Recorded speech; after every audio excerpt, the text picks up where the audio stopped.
Halo semuanya, perkenalkan, nama saya Marsa Rahman dengan NIM 2311070209.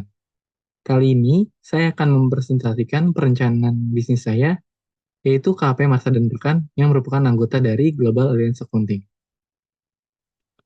Latar belakangnya adanya KAP Marsa dan Rekan ini karena kebutuhan jasa akuntan publik meningkat pesat, seiring dengan adanya adopsi dari IFRS, kompleksitas regulasi keuangan, dan kebutuhan transparansi GCG atau Good Corporate Governance. Saat ini pasar masih didominasi dengan KAP Big Four, sehingga membuka peluang bagi KAP-KAP menengah yang mampu menawarkan kualitas global dengan fleksibilitas lokal. Nah, KAP Masa dan Rekan memiliki visi untuk menjadi kantor akuntan publik yang memiliki pandangan pada integritas, profesional, dan terpercaya, serta menjadi pilihan mitra konsultasi pada tingkat nasional maupun internasional. Lalu dengan visi tersebut, KP Mars dan Rekan memiliki misi yaitu menegakkan integritas dan etika profesional dalam setiap layanan audit akuntansi dan konsultasi untuk membangun kepercayaan klien dan masyarakat. Selanjutnya ada meningkatkan kompetensi dan kualitas sumber daya manusia secara berkelanjutan melalui pelatihan, sertifikasi, dan penerapan standar profesional akuntansi yang berlaku secara nasional maupun internasional. Lalu yang terakhir, memberikan layanan berkualitas tinggi dan berbasis solusi yang relevan dengan kebutuhan klien, guna menjadi mitra strategis yang diakui di tingkat nasional maupun internasional. KP Masa Depan memiliki tujuan pada 5 tahun pertama, yaitu yang tahun pertama ada fase peresmian dan peluncuran, lalu tahun kedua ada fase pertumbuhan dan penetrasi pasar, tahun ketiga ada fase break-even point dan ekspansi layanan ESG, lalu tahun keempat ada fase ekspansi geografis, yaitu dengan membangun cabang di Surabaya. Lalu tahun kelima ada fase pencapaian dan persiapan ekspansi global pada tingkat regional ASEAN. Lalu core value yang dimiliki KAP Masa Depan yaitu ada integritas tanpa kompromi, kualitas kelas dunia, inovasi yang bermakna, kolaborasi sinergi, dan komitmen pada nilai pemangku kepentingan. Lalu ada competitive advantage yang dimiliki KAP Masa Depan, yaitu yang pertama, afiliasi dengan jaringan KP internasional yang memberikan akses ke metodologi audit global, basis pengetahuan yang luas, dan reputasi yang kuat.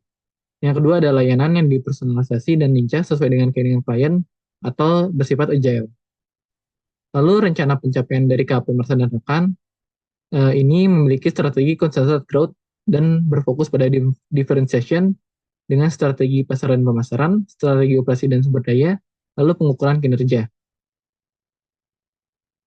Lalu selanjutnya ada identitas usaha dari KP Mersa dan Rekan, yaitu badan hukumnya PT Mega Audit Indonesia International dengan slogan atau tagline Global Quality, Local Agility yang berlokasi di kawasan SCBD dengan jenis usaha, jasa assurance, jasa pajak, dan konsultasi, dan advisory.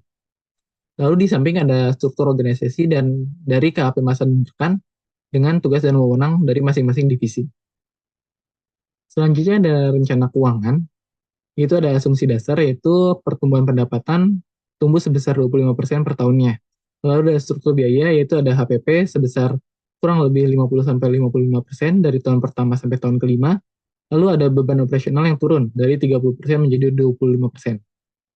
Lalu yang terakhir ada investasi teknologi audit, yaitu seperti AI maupun cloud, sebesar 5% dari pendapatan per tahunnya. Selanjutnya ada proyeksi dari asumsi tersebut, kita dapat pendapatan naik dari 3,5 miliar ke 14,3 miliar. Lalu ada laba bersih yang meningkat dari 292 juta menjadi 1,99 miliar. Lalu ada break-even point yang kita capai pada tahun ketiga. Terakhir ada margin laba bersih lebih dari 10% pada tahun 2028. Dari segi kelayakan finansial sendiri, KAP Marsa dan Rekan memiliki NPV sebesar 1,56 miliar, lalu IRR sebesar 23%, lalu ada payback period sebesar atau kurang lebih 4,9 tahun. Dan dapat disimpulkan proyek ini layak dan menguntungkan. Lalu dari segi pendanaan dan modal kerja, modal awal KAP Marsa dan Rekan sebesar 1,5 miliar dari partner. Lalu ada pendanaan eksternal yang terbatas untuk investasi teknologi informatika. Lalu dari segi rasio ada likuiditas kuat, current rasio lebih dari 2 pada tahun keempat. Selanjutnya ada analisis lingkungan eksternal. Di sini ada sumber daya 6, dan ini sudah dikategorikan menjadi peluang ataupun ancaman. Lalu juga sudah dianalisis melalui analisis Pestel maupun Porter. Dan di sini kita dapat FP Matrix sekitar 3,08. Lalu dari 6 faktor ini, ada 3 faktor yang merupakan peluang yang menjadi CSF atau Critical Success Factor. Selanjutnya ada analisis lingkungan internal. Di sini ada 6 faktor juga yang sudah dibagi menjadi kekuatan maupun kelemahan.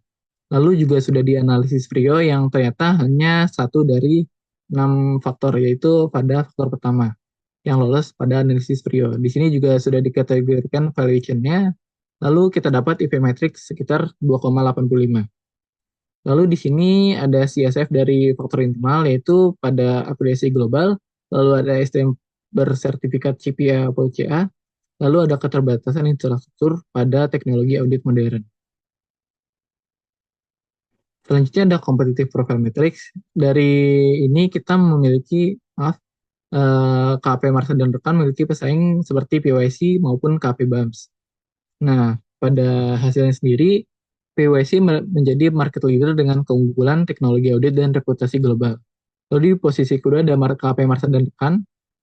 KP Marsa dan rekan cukup unggul, namun perlu ada memperkuat dari brand awareness maupun dari digitalisasi audit.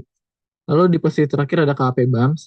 Meskipun di posisi lemah, mereka memiliki kekuatan dalam harga yang kompetitif.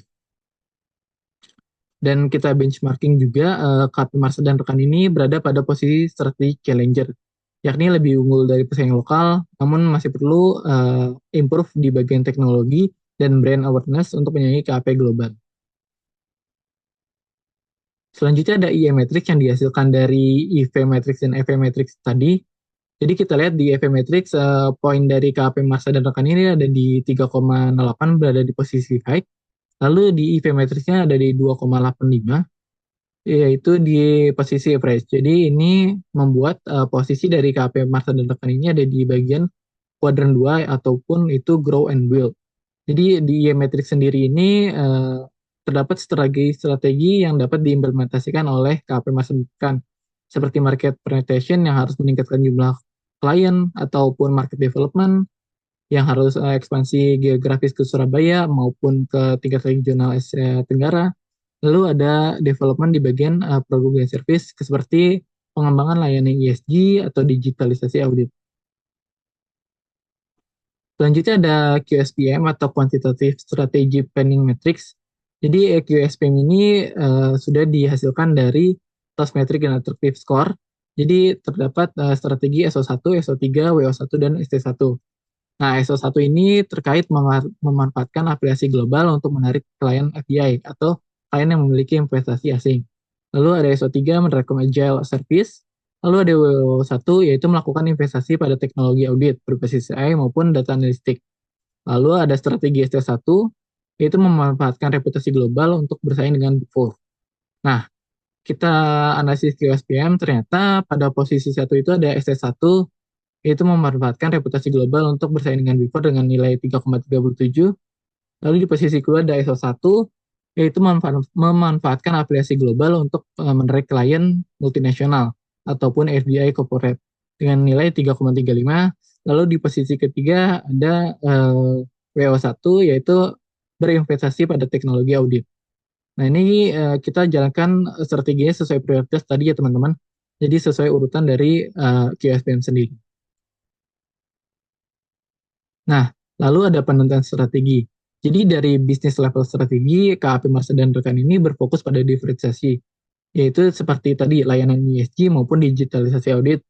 Nah, ini tuh bertujuan untuk meningkatkan perceived value atau nilai subjektif dari pelanggan dan loyalitas klien melalui kualitas dan inovasi layanan. Lalu ada corporate strategi, yaitu berfokus pada growth oriented atau berorientasi pada pertumbuhan dengan arah strategis membangun pertumbuhan berkelanjutan dengan sinergi global, digitalisasi, serta ekspansi nasional maupun global. Nah, selanjutnya ada eksekusi dan pemantauan strategi. Nah, di sini ada mekanisme eksekusi, jadi pada mekanismenya kita harus memiliki struktur organisasi yang selaras, pembangunan kapabilitas seperti investasi pada teknologi, lalu ada manajemen sumber daya dan sistem, selanjutnya ada kepemimpinan dan komunikasi strategi pada tingkat partner audit, pajak maupun konsultasi. Lalu ada integrasi strategi fungsional. Selanjutnya ada sistem pengendalian berbasis balance scorecard. Itu ada dari segi finansial, pelanggan, proses internal, pembelajaran, dan pertumbuhan. Nah, ini kita lihat targetnya itu berupa apa, lalu tujuannya itu apa gitu kan. Jadi misalnya seperti finansial ini, kita memiliki tujuan pertumbuhan pendapatan dan profitabilitas. Jadi kita targetin pendapatan kita lebih dari 25% per tahunnya dengan margin laba bersih sebesar 10% per tahunnya. Lalu ada reward dan insentif, reward finansial seperti bonus tahunan, profit sharing untuk partner dan manajer senior, dan insentif khusus akuisisi klien baru. Maaf. Ada reward, selanjutnya ada reward non-finansial, ada seperti program Employee Recognition Award bagi tim dengan hasil audit terbaik, lalu ada kesempatan pelatihan internasional bagi staff-staff yang berprestasi. Lalu selanjutnya ada budaya pendukung strategi, seperti integritas profesional, kualitas dan keunggulan global, inovasi dan pembelajaran, kolaborasi sinergis, lalu yang terakhir ada akuntabilitas dan kinerja. Nah, berikut ada resiko-resiko dari KAP masa dan rekan.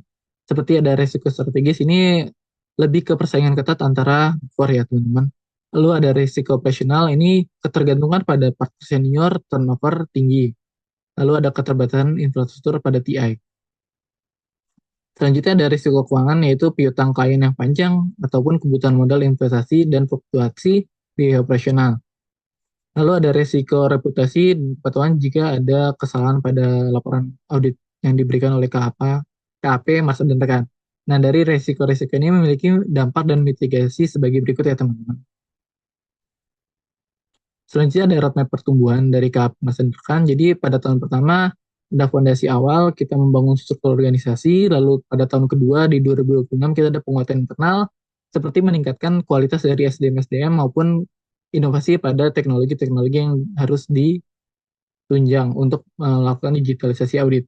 Lalu pada tahun ketiga kita meluncurkan layanan ESG untuk memperluas layanan di sertifikasi, lalu ada ekspansi nasional pada tahun keempat, itu kita membuka cabang di Surabaya. Dan insya Allah di tahun 2029 kita mulai ekspansi global di Asia Tenggara. Nah, teman-teman, di sini ada rencana pengembangan. Ada pertama di sertifikasi produk atau jasa dan inovasi. Jadi KAP Masa dan Rekan ini ada melakukan diversifikasi horizontal ataupun selaras ya teman-teman.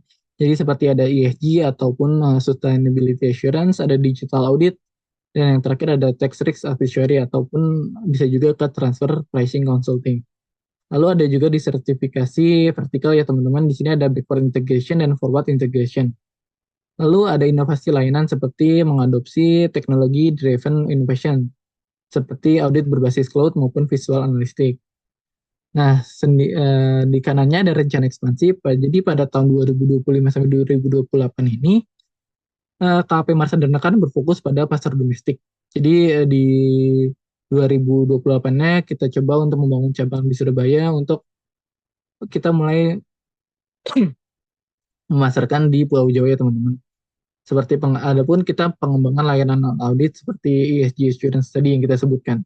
Lalu kita mulai tahun di 2029 kita mempersiapkan adanya ekspansi global yaitu ke regional Asia Tenggara. Nah, kita di ekspansi ini kita lebih ke penguatan kapabilitas audit berbasis AI maupun ESG reporting agar memenuhi standar nasional. Dengan tujuan akhir menjadi KAP Indonesia berstandar global dengan reputasi dan jaringan internasional yang kuat. Nah, selanjutnya ada penutup teman-teman. Jadi kesimpulannya, KAP Marsa dan Rekan dibangun untuk menjawab kebutuhan pasar akan jasa akuntan publik yang berintegritas, profesional, dan berstandar global. Lalu strategi utamanya ada fokus in differentiation dengan keunggulan afiliasi internasional, SDM sertifikat, dan layanan yang agile.